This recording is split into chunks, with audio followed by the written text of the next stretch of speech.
Greetings, sci-fiction fans on the sci-fiction digital grid awesomeness. My name is Owen C. Cotter. You're watching SciFiction simulcasting on a whole bunch of channels: YouTube, X, Twitch, and Facebook.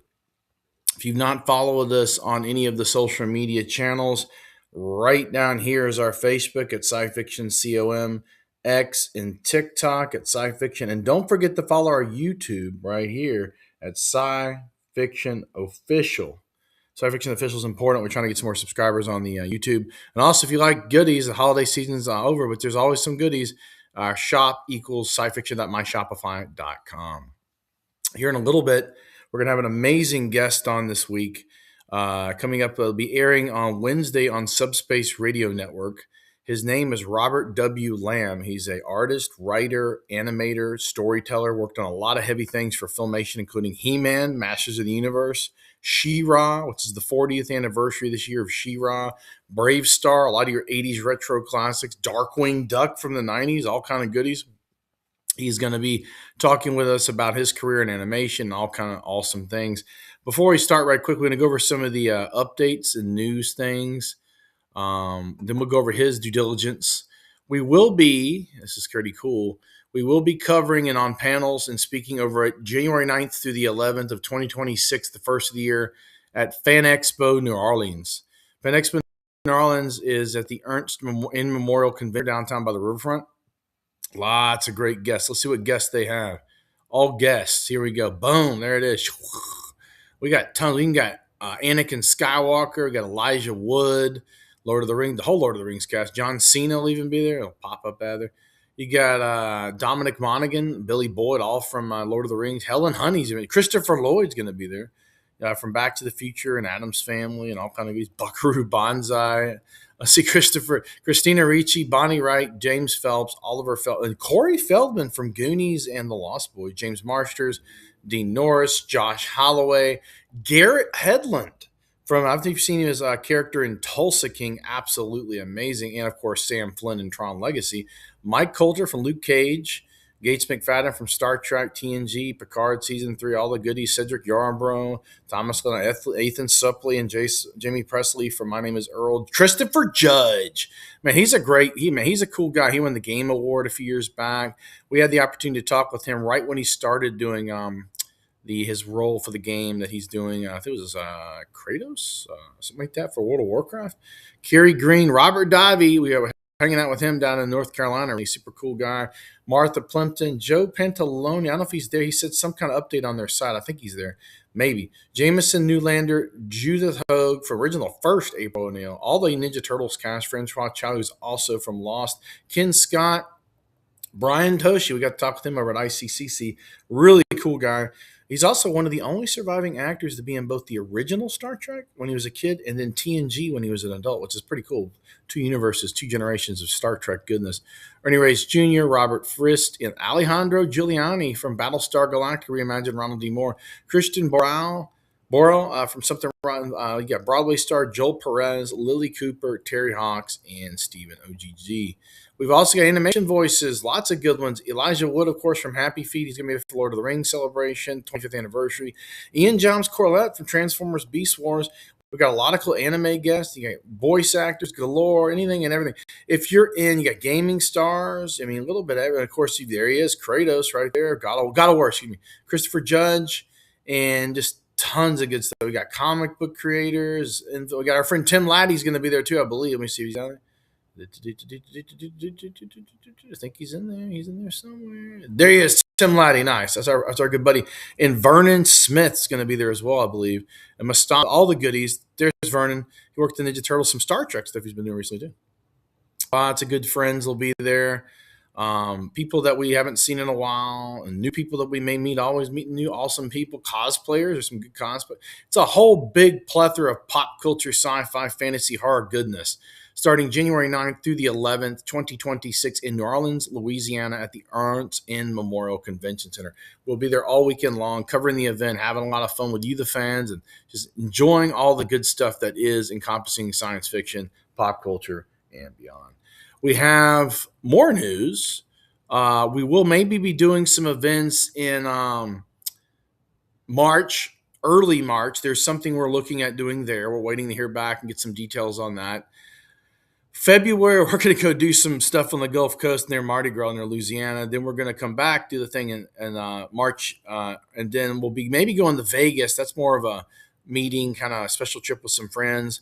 Then in April, we're looking at some stuff in April. There is some things on the horizon. May is, of course, my birthday. I like to take a little time in that. June is for Star Wars, sci-fi, retro, pop culture, and collector fans is ICCC, the Imperial Commissary Collectors Convention. The Imperial Commissary is the largest group of vintage Star Wars and modern collectors as well. They have a massive plethora of all kind of other pop culture and retro and all kind of subcategories and 80s things. They have Bruce Boxleitner from Tron's going to be there.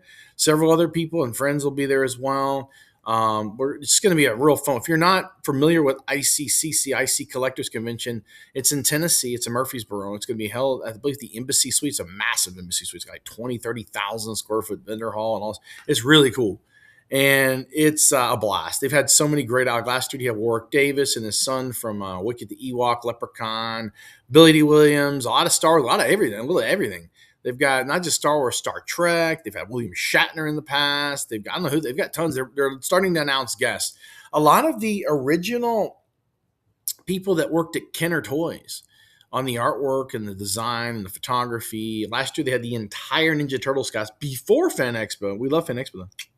But we had before Fan Expo, they had the entire cast. I believe, if I'm not mistaken, that was the first time the original four Turtles had been on stage in front of a massive panel since the original, it's been a pretty long time since they had been doing a presentation. And we got there. We actually have, now we found on the drives the other day, we will be releasing it. So follow our YouTube down there. It's at SciFiction Official, the full HD recorded panel from that broadcast transmission that we recorded from ICCC in Tennessee last year. We just found that. We're going through a lot of data. I actually found drives that were backlog content we had all archived and launched. Some of it's on YouTube with about 400 or 500 past interviews. It's getting a lot of traffic on our site, by the way, and we really appreciate you, the fans, for joining in on these broadcasts and these live streams and all the goodies that we have to offer on SciFiction. We strive to offer you quality, trending, all the news, podcasts, the best quality and the top level content we can get hands on to give to you, the fans. We have some new divisions we've lit up on the site over the last few years, including, let me show you something real. This is important. Let's see if we can get this going there. There's me. Let's see if we can get this going here. Here it is, the site. This is SciFiction.com, okay? We did have a recent interview with Walker Scobell and the guy that plays Skycops, Kronos, at the San Diego Comic-Con. So check that out. It's actually right here. Go to interview section. There they are right there. We have a new section. Of course, we lit up the anime section, which is on fire. We love anime. And we love all the video games, all the stuff. But if you go there to contact, you've seen the about page. We updated that a little bit. It's new info picture. But if you go here, sponsor. All this stuff, not trying to be a salesman, but all this stuff does cost money, from flights, hotels, paying all of our staff, everything else. But since we have reached 115,000 monthly visitors, that's on the site only, with 331,000 now, almost 332. Thank you, the fans. Social followers, audience is 65.8% US based with a core demographic of men 25 to 44. That's the sweet spot. So all retro and new stuff. So we got all the stuff. These are our media kits. If you click this, download our media kit. We have a lot of different options. We can do custom bundles where we can do custom stuff for events or actors or producers or artists, whatever you want to promote. We do have premium real estate, and there's sections of advertising on the site, as well as cross-pollination between all of our social media. Our social media reaches millions a year, a few million a month. Our Facebook pages and all of our social, you see X, TikTok, Facebook, YouTube, Instagram, Blue Sky, Tumblr, Twitch, and there's a few others, combining together of 331,000 followers. We love pop culture, sci-fi, fantasy, a little bit of horror. We don't do as much horror. And beyond anime, video games. Homepage banners from $500 a month. Sponsored articles, $255. Facebook branded. But you get the gist. So go to this. If you go to the site, you go to contact sponsor. There's that. And one quick little thing.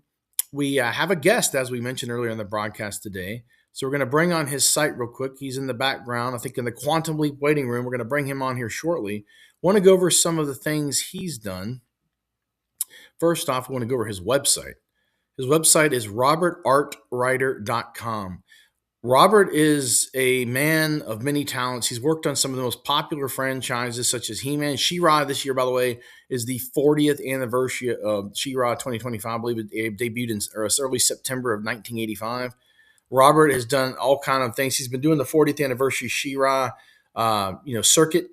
Of course, we had him at Comic-Con this past year at San Diego. A pleasure to have and meet them down there, have them come to the big event down there on the West Coast. San Diego is like always fun to go to because there's just so much.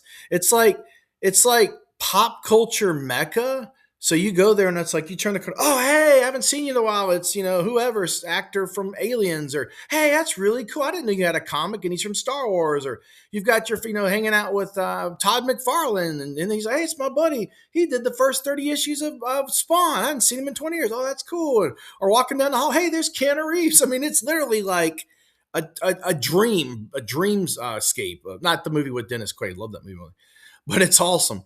And you've got Robert's done a lot of stuff in that ecosphere, from He-Man, She-Ra, DarkWing Duck, Fat Albert, just all kind of goodies. He's got a lot of stories, so we're going to be bringing him on here shortly. And if you have not seen He-Man and the Masters of the Universe, I want to get his thoughts on some of the new stuff, because there's been some new announcements in live action and some things going on, I believe, maybe even in comics and animation. So we want to talk with him about that. New items that are on the board. We want to type something here real quick, but I'm going to bring this up so I can have this to broadcast with. I think this is in news. Somewhere in there.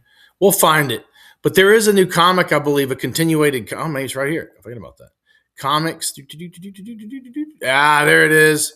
I Have the Power. He-Man relaunched as a ongoing Dark Horse comic series. We'll talk to him about that.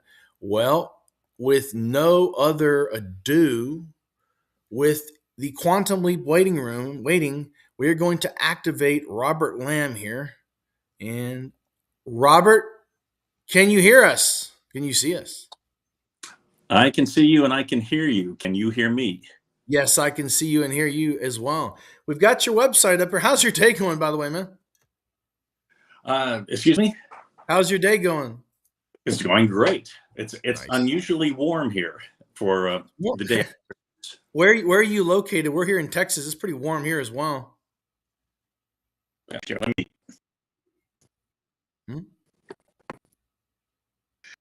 Okay, I am in. Oh, Kentucky. Okay, cool. Very cool. And let's see.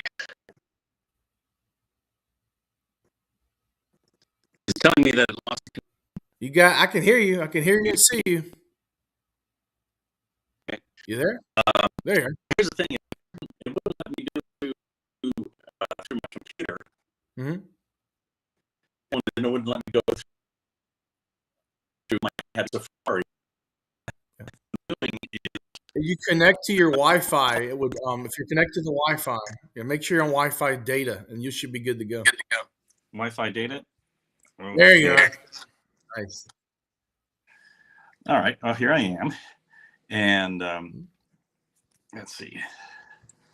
Let's see if we can do this right. Okay, I've got a little stand. The stand tends to point towards the ceiling. So there you are. That's perfect. Okay. We got your website on here. I was looking over it. You've got some new things on. You got the She-Ra 40th anniversary tour going on. Can you talk a little bit about that, in kind of like parlaying into your work with Filmation?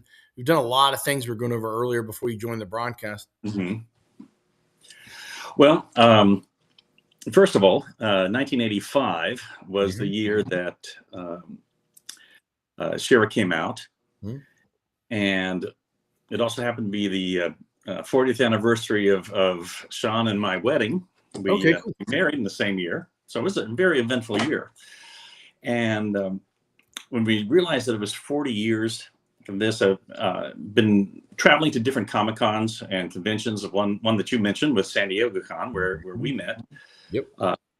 And just been celebrating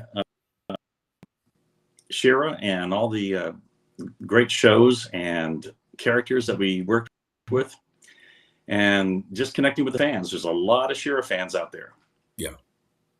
So a lot of She-Ra fans. She was being the 40th anniversary, 1985, I believe September of 1985, if I'm not correct. Correct? Yes, that is true. You've worked on He-Man and She-Ra. What was the gateway into kind of getting into the animation world and those two properties for filmation? What was kind of the process of that?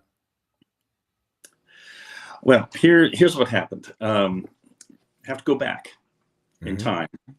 19, and I'm going to take you back to 1982. Okay. Originally, Mattel had bought the license to create toys for the Arnold Schwarzenegger movie, Conan the Barbarian. Okay. And that's what they had started with. They started doing artwork for it. They were doing all this stuff. And then they went to a screening and discovered it was an R-rated movie. And they decided not to connect themselves with an R-rated violent movie for their kids' toys. Right. So they said, well, we've got these barbarian designs and everything. We got to do something with it. And they started developing He-Man and Skeletor and all these characters. But they realized that without a property to connect to, they'd just be other toys on the shelf. No one would know what they were. Right. And so they decided they needed to go with, they wanted to go with an animated television series. Well, actually, originally an animated movie. It was the very first concept. And they had looked at Ruby Spears, which had Thunder the Barbarian. And they also had, and they looked at Filmation. We had BraveStarr. That was our sword and sorcery thing in 1981. Happily, they liked BraveStarr better than Thundar. So they came to Filmation. Mattel did, and started talking with Lou Scheimer. And Lou said, look, for the same amount of money that you could do a 2-hour theatrical feature, we could do 65 half hours of television for that same price. So that was where that went. And that was, and while that was being developed, they started doing these little mini comics and the toys, and they did a limited run series with DC Comics, the He-Man comic book. And in fact, I had copies of the He-Man comic book on my drawing table when I was starting to do the storyboards for the TV show. And we were working on that at the end of 82, early 83. And the first series, the first season of He-Man, debuted in September of 1983. Okay. So that was the first thing. And it was unique in that it was direct to syndication. It was the first time a show had done this. In the past, after weekday afternoon cartoons were just pretty much reruns of Saturday morning shows. Right. And so we put together a package, and what was very unique is that we didn't charge the local TV stations for the cartoons. We did a barter system. We said, okay, these shows are 22 minutes long. That's basically 8 minutes of commercial time. We're going to split it. You as a TV station, you can sell to your local advertisers 4 minutes of advertising, and our parent company, Group W Broadcasting, was going to take the other 4 minutes and sell it to nationwide advertisers. And it was very popular because stations got first run material, didn't have to pay for it, and got to keep the advertising revenue. So that worked out very well. And the first season of He-Man, we had the field to ourselves. Wow. The other studios they didn't know what was going on, and suddenly we had super high ratings, very popular. The toys did very well. Yes. And it was a phenomenon. We didn't know how much it was until later on we started seeing figures of things and T ratings, and we'd get some fan letters and so on, but it was before the internet, so we didn't have instant understanding of how big the impact it was having on a lot of people. But that came later when I discovered a few years back the huge fan base of little kids who are now in their 40s and so on, what the show meant to them. Right. And that's been just an amazing journey. Yeah, the impact of He-Man, I mean, it's one of the iconic gems of pop culture, 80s, retro, and beyond. There's also, we have an article we posted. By the way, we've got several people in the back burner here. We've got Aaron Bechtel says, Rob. And then we have, we've got Aaron and Brooke. Aaron Brooke, kids like me. That's right. And then Aaron says, I am one of those kids. That's right. Me too. And then you've got, that's another video there. All kind of stuff playing on here in the back burner. There's that. But the impact of 80s retro pop culture, there's been some new developments. There's also, of course, I'm sure you've heard of this, the live action movie that they've got in development. We'll get to that. But there's this new comic book that Dark Horse is going to be doing. And they're gonna restructure it to be a brand new monthly ongoing title called He-Man and the Masters of the Universe, and it's going to be a significant move by Dark Horse and Mattel. It's a new comic book, and it will be starting in issue number 5, which is scheduled for release on March 25th, 2026.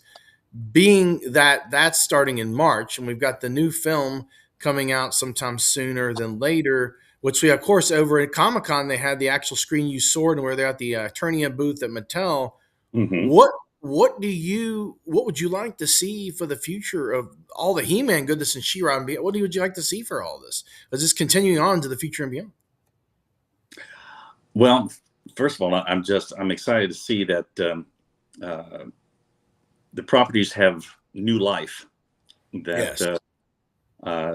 They've seen that there's enough interest in there to develop new material, the comic books, the movies, and so on. And the He-Man movie has been grinding gears to get started, probably for 20 years. For a little bit. And so we've always, we would keep hearing, it's in the works. They've got a script. They're going to start production, and then nothing. So I kind of took it with a grain of salt when I heard the announcement that they were beginning production. I said, okay, let's see what happens. I must admit that I was a little bit uncertain about starting it on Earth. Yeah. Oh yeah, what happened with the 1987 movie, where they ran low on budget, and so suddenly He-Man went to Earth because it was cheaper to do that. The Dolph Lundgren one, I believe, right? Yes. So that was the first thing I heard about the new movie. I went, I wonder how is it going to turn out? Yeah. But I'm withholding judgment until it does come out. I hope it does well. I hope it really does well. I'm pleased with a lot of the things I'm seeing. There are some good hints of the prop looks good. What was it? It was He-Man's sword that we saw at San Diego Con, and Skeletor's staff. It's looking good, and from what I'm hearing, they're trying to stay close to the original, which is my desire.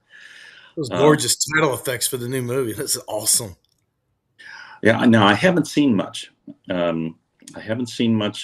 Lately. And the trouble is when I go online, there seems to be a fair amount of AI fan-based trailers. So it's hard to find out which one. This is from Amazon MGM. This is the legit, the solid goldness. Look at that metallic, man, that looks gorgeous. I hope the movie's good.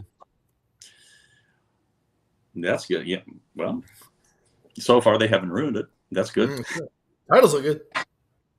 So I'll be real curious to see a real legitimate trailer. I mean, with footage, and like I said, I'm going to withhold judgment until I see it. My heart is that I want to see a good story, well told, and that the characters. I know they're going to expand on the characters. I would like them to at least stay somewhat true to the original material. It's a new generation. They're going to take it where they're going to take it. We'll see what happens with it. Yeah. I like the 80s one. I mean, it's just so over the top, but it's fun. It's a fun movie, even though it's set on Earth. And I like you got Dolph Lundgren, and he was just in impeccable shape. I mean, it's like post Rocky IV. He looked the part. You've got the little guy with the cosmic key thing, and it's cool. And you got what's his name from Top Gun and Back to the Future plays the cop or whatever that comes. He ends up staying on eternity at the end. It's hilarious. It's a very good film. I'm looking forward to seeing what they do as well with this property that's I'm coming up on 40 years or more than 40 years. So that was 83, you said. And seeing what they do with the comics and all the things. I don't know if I would hope so. Have you know if they've ever done any video games in this franchise or anything? That's a good question. It seems to me that there were some back in the 80s. 80s. Some modern games would be cool too, Ty, and maybe with the movie, something clean where you could 3D walk around Eternia with a battle cat and ride that. I just saying, video game companies, check it out. Well, I do know one thing. I think Mattel is doing a small theme park in Glendale, Arizona. Really? Okay. Yes, and they're going to have a full-size Castle Grayskull. Oh wow! There, and I think it's supposed to be a He-Man Skeletor laser tag. Oh, that's awesome! Wow, that's insane. Yeah, they've got some stuff here. They've a little bit of stuff here they're mentioning on this. Yeah, it says there's going to be there's in the works on that. It's in Glendale, California. You're correct on that. Wow. Arizona. Yeah. Arizona. Wow. And they're in construction on that. They're kind of in the pre-works on that. Mm-hmm. Cool. The books, like when they originally created the action figures, they came with little comics. Those little comics are a little different parlayed into the actual animation. Can you go over like the transition since you've worked in the art world from the early days of He-Man into what is now considered canon to the animation and beyond? Like what is like the kind of the primordial ooze of He-Man into what it is now? Can you go over some of the creation process of how you took those storyboards and created those into what we now know as He-Man, the Master Universe, and She-Ra? Okay, I can't speak to the creation of the mini comics because that was done before. Of course, I was involved. And that wasn't done by Mattel. They contracted comic artists to do that for them because they needed to have something in there. Right. The DC Comics, I think it was about 4 issues. Yes. And it expanded on it a little bit more. Mm-hmm. When we got involved in production, we had character designers that took the toys and all existing artwork, concept, and comics, and said, okay, this is what we got to work with. And they kind of synthesized it all together, brought it all together, but had to make it in something that animators could draw and animate. Because all this was done pre-digital, pre-computer. It was all done by hand, pencil on paper. Yes. And there's a thing in animation called line mileage. Okay. And that means how much drawing do you have to do one character, one pose? Right. I tell you, Man-at-Arms was a pain. He had so much line work all over his body that he was a lot to work with. But basically, they would create the character design to be as close within reason. Yeah, that's actually the issue I had on my desk. I still have. It's $100. That's good stuff. Well, that's good to know. It's worth more than what I pay for it. I think I paid 15 or 20 cents for it, but or 20, whatever the list price was then. I don't know. It's 50. I can't see it. 60, I think, or something. 60 cents. So I paid 60 cents plus tax. So Brooke says, "Same. Our hearts are with a nostalgic feel and true to its origins." Thanks, Brooke. Yeah, it looks gorgeous. The artwork on that. I mean, it's solid gold, and you can tell with the like you said, with like the animation with Man of Arms. You're talking about the lining process of that. Well, he had this this muzzle down here. A lot of lines, had a lot of stuff on his chest. Now on He-Man, we took the 6 red squares off. Okay. Okay, so we did and we had a model sheet which showed how to do the red cross in perspective and everything. It was a real challenge because you're drawing him moving, swinging his sword, and everything else, and that had to keep perspective. So there was a lot of work done to get the characters to be faithful to the toy and the comics, but still be something that we could animate from. Right. So there's Man at Arms right there, and that's the animation version, correct? Yes, that's our Filmation version. It's absolutely amazing. So this, you can see the line work on the it's a little bit more detailed and more intricate. This is what you call a belief cell animation, or how's the process? Because it's not like, it's more like 2D cell animation, correct? Yes. Hold on. Yeah.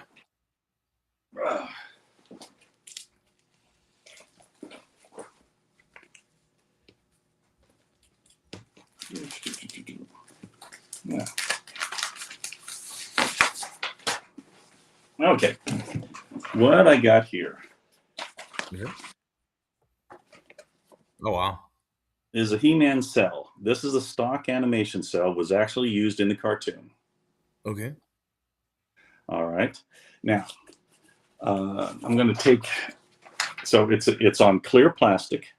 The pencil drawing would be transferred. You see the line art on here. It would be transferred using a Xerox-like process. Okay. And then the cell would be turned backwards and painted on this side. Now you can see it's kind of, you can, I don't know if it shows up in the camera, but basically you can see brush strokes and all this other stuff. I can see it. By doing it that way, on this side, everything becomes smooth, flat colors. Otherwise, this brush strokes would just be jiggling all the time from we have 12 drawings per second of animation. Wow. So this would be shot, this would be laid down on the background and shot with a camera. So that was very, very labor intensive. And I would say that you have to be a bit OCD to be an animator, because you're drawing the same character. And here's the thing: is there's 300 of us working at the studio at one time, and we all had to draw them exactly the same way.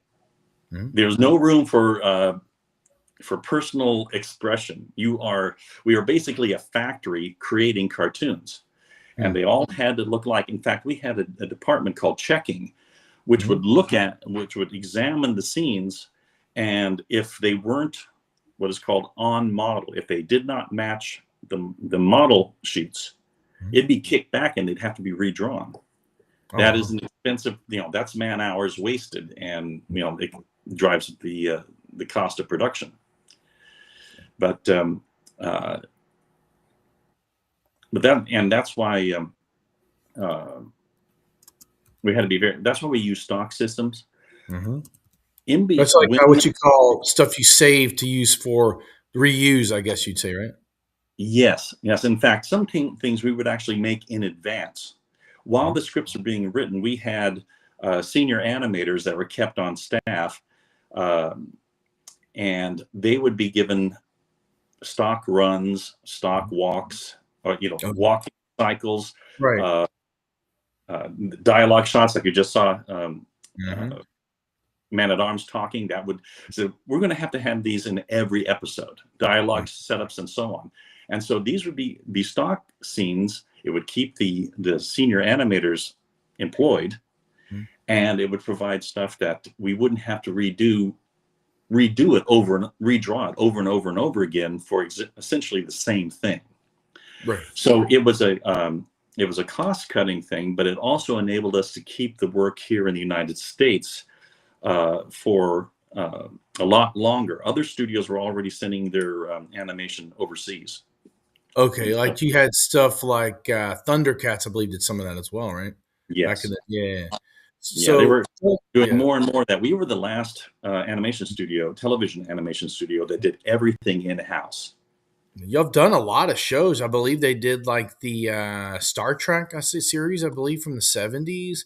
The original Ghostbusters, nothing to do with the movie Ghostbusters, and a whole bunch of other goodies. What were there any like legacy? Because Star Trek was in the 70s. Were there any people left over from that era there that you had interacted with? And if so, was there any kind of if you go into that? Yes, there were. It was just a few years before I joined Filmation. Yeah. And the thing I liked about Filmation was that it was a family. And we had some older animators that had worked, back with the Fleischer brothers on Superman, Popeye, and Gulliver's Travels in the 30s. That they were like 50-year veterans. And that was so good because I was in my 20s then. And to work with people who had created things that I loved was really an amazing experience. And you got like those are like the odes, like the first generation, kind of like right there up there, almost like with the Disney animators, like the 9 Old Men, if you think of that kind of generational era. Yes, and some of them had worked with Bob Clampett and Chuck Jones at Warner Brothers back in the day. Looney Tunes and all that jazz. I had one of my favorite artists was a background artist. Her name just left me all of a sudden. Very good. Anyway, she'd started out as the first female background artist at Disney. Okay. And she was doing background paintings, and I would go on my coffee break. I'd go down to the background department. I'd love seeing all these wonderful backgrounds being cool painted. And that was one of the joys of having everything under one roof, because I could go down and watch. I say down because we were on the next floors. Right. Went into the camera department and watched them actually shoot the scenes. So it was an educational experience, and it was like I said, it was a one big family. Was that when you mean scenes? You mean like the voice acting, or what do you mean by that? No, actually see the different pieces of artwork being laid down under the camera and being shot frame by frame. We didn't interact with the voice actors unless we just happened to run into them in the hallway or on an elevator or something like that. I only ran into a few of them myself, because usually, we're tied to our desk and cranking out work. So, and it was in a different part of the building. But so Filmation, they're not around anymore. What turned into that, or what is that now? Well, we were owned by another company. Back in the 70s, Lou Scheimer and his partner, Norm Prescott and Hal Sutherland, they needed to raise more money, and so they decided to sell the company to raise capital to keep going. And it was bought by a cable company called Teleprompter. I've heard of that. It's an older one. Yeah, okay. Yes, Teleprompter was bought by Group W. And Group W was Westinghouse Broadcasting. So Westinghouse was the big kahuna. They owned us.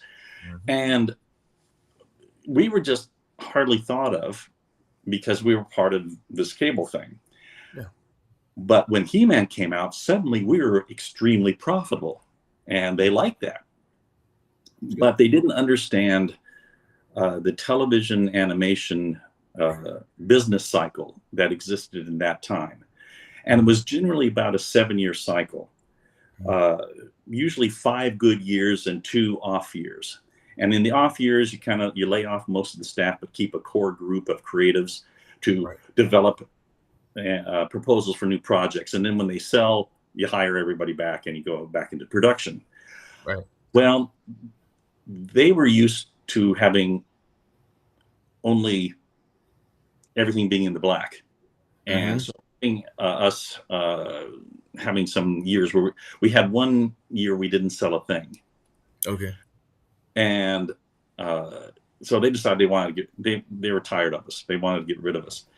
And they, our CEO, Lou Scheimer, was trying to buy back at least a third of the company to retain some ownership.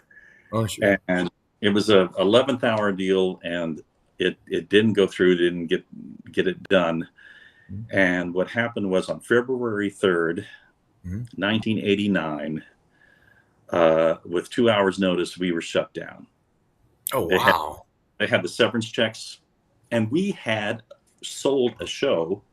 We had written 65 episode scripts. We had the storyboards pretty much all done, and the animation department was called back. They were starting to animate the show.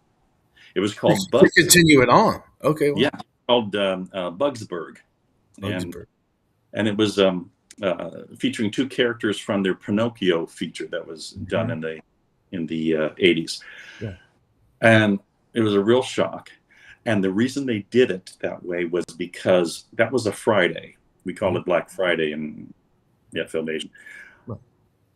The following Monday, a new law was going into effect that Congress had said that a company with more than 100 employees had to give 60-day notice for a plant closure. And so they tried to skirt around it by closing us down 3 days before that law went into effect. Our union sued, and we got an extra 2 weeks pay out of the deal, but it wasn't like having 2 months worth of pay. Yeah. And what happened was a French company bought the 27 years of Filmation library, all the shows it produced. They just wanted that to start a cable channel in France. What was that company called? Do you know that company? L'Oreal Cosmetics. L'Oreal Cosmetics. Wow. Yeah. That's awesome. Wow. And apparently that didn't go very well. And the Filmation library changed hands. I think Hallmark had it for a while. Okay. Last I heard, well, let's see, DreamWorks has it for a while, and that's when the new Shira show and the new animated, the newer stuff that showed up on Netflix. That's when that went into production. I think Comcast Universal owns it now. Okay. So it's hard to keep up with it. It keeps going, and a lot of trading around. and I think that's why what has happened is that Hollywood has been looking for good properties to mine, and that's why you're seeing a lot of remakes of older shows and things like that, and Disney doing you got Willow, too many times. Retro stuff, yeah. Well, someone finally realized that He-Man hadn't been explored, and so that's why it's gone into production. Right. Well, let's talk about, we got a little bit of time, about 8 minutes left, because we're going to get this on Subspace Radio Network on Wednesday. This year is the 40th anniversary of She-Ra. Now, that's like, talk a little bit about that and what is She-Ra? It's continuation, kind of in that same He-Man universe, correct? Yes. What happened was we had 2 full seasons of He-Man. That was 130 episodes. And what happened was that the TV stations were starting to get a lot of product from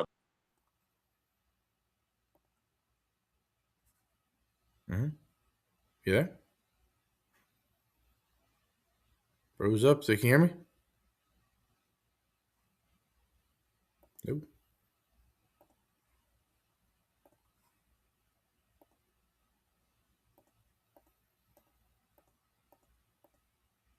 Robert, can you hear me? He froze up there.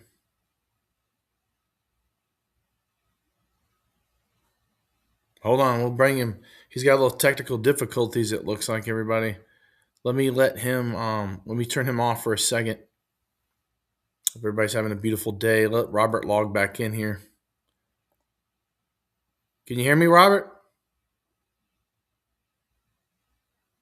Let him log back in. So we're talking about She-Ra, everybody. My name's Owen C. Cotter. You're watching SciFiction on all simulcasting channels, X, YouTube, Twitch, and Facebook. We had a little issue there with technical. She-Ra, this year is the 40th anniversary. We're going in talking about the impact of that continuation in the He-Man universe. Hopefully, Robert can join us back here in just a second. My name is Owen C. Cotter. If you're watching this, feel free to share this video, comment.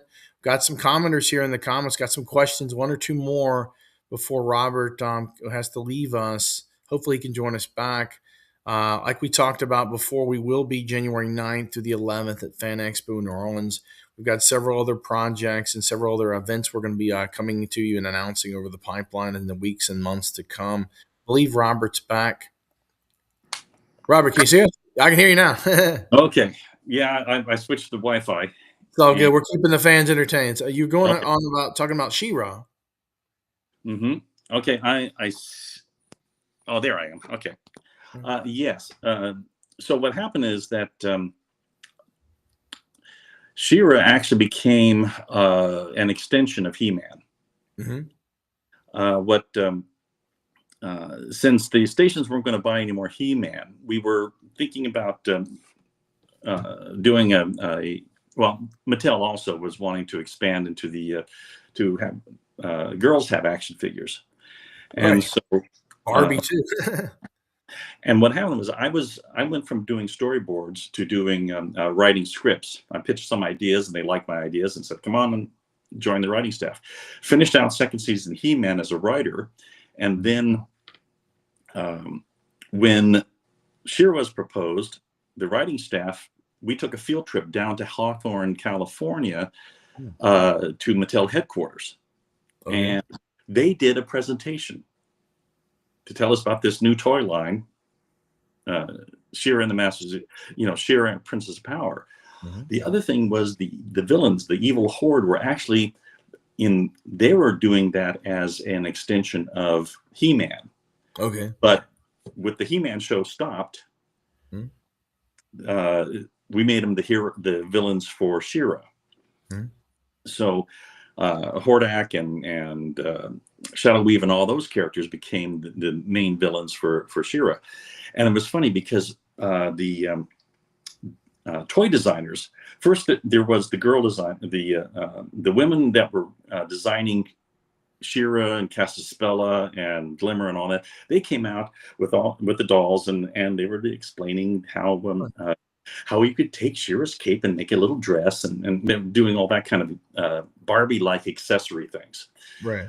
And it was all very sweet and nice. And then they went off, and then the guys came in with the horde, and they were going in, and this is really disgusting, and we have this character, and he's a slime character, and this is did all that. There was one character that we rejected, and that was Stinkor. Oh yeah, wow. It was a skunk character that the toy actually smelled bad. Right, I've heard of this one. Yes. They I found out they put patchouli oil on the toy. And my boss, Arthur Nadell, looked at it and said, no. And he said, only 2 skunk characters have ever worked in animation. Pepe Le Pew. Pepe Le Pew and Flower, the skunk from Bambi. Bambi, yeah. And he said, otherwise, it's just a walking fart joke. Now, actually, a couple of us writers, Larry DiTilio and I, and J. Michael Straczynski, he was on staff then. We were joking on the way back to the studio that, you've got the one of the female characters' name is Perfuma, and she can put out flower scents and things like that. Right. What about a showdown between Perfuma and Stinkor? Wow. We have gas everywhere, and everybody else passes out. Right. Well, no, it didn't go. So, and actually, Filmation had a really good contract with Mattel. Lou Scheimer told Mattel, said, look, we won't tell you how to make your toys. You don't tell us how to make cartoons. We'll incorporate your characters and everything wherever it makes sense to do so. I heard from friends of mine who went over to do G.I. Joe, Okay. And Hasbro had ultimate control over everything. And they were making 30-minute commercials. They said as many toys had to be on the screen at all times. And if G.I. Joe and his band had to go from point A to point B, they had to use at least 3 different vehicles. All the cool toys that came with that too, right? Yes. So it was, from a storytelling standpoint, it's a headache. Yeah. But that was the difference. But so we went into doing She-Ra, and because She-Ra is He-Man's sister, that enabled us to do crossovers. And so we did several shows that had He-Man in the story. And that, like I said, that extended the He-Man storyline that much further. We have a couple minutes left, Robert. I want to ask you a question talking about animation. For people that are in animation or working for animation, may have just getting started or kind of getting into the gateway, is there like a word of advice that you could give them to kind of keep them inspired and on track before we wrap the broadcast? That's really tough, especially currently. There's a whole lot of question as what's going to happen to the animation industry. We got lots of AI stuff too. Yeah, the thing AI is invading, and I'm still in touch with my union out in California. I'm not active there anymore, and that was one of the big things in their current contract was with the studios about the use of AI. So that's going to be interesting. I know that I would say that anybody that's interested in animation, they need to know art. Yeah. I would recommend highly that you develop your drawing skills. I believe there'll be a comeback, a renaissance of hand-drawn artwork again. And I'm already hearing it from comic book fans is they don't want to see AI art in comic books. They want real human-produced art. And so AI stuff can be fun to play with. It's really easy to do, to get something that looks really good, but it doesn't have really any heart and soul. Right. And honestly, I've seen more depth of character in a single line drawing in pencil than some of the fully rendered AI things that I've seen.